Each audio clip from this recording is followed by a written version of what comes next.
What's up everyone, welcome to this video. In this video I will show you how to use video call effects in Galaxy S25 Ultra. So first of all, make a video call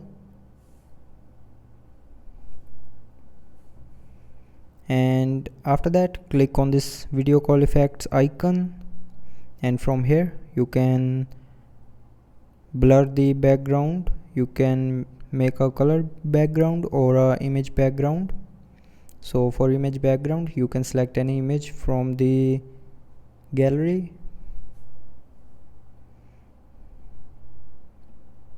and then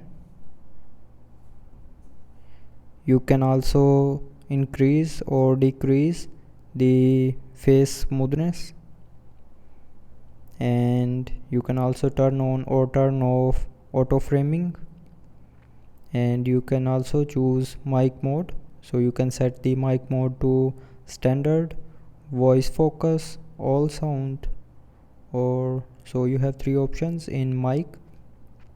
So just simply tap on option from these options. So that's how you can use video effects in video calls in Galaxy S25 Ultra. So I hope you liked the video. Thanks for watching.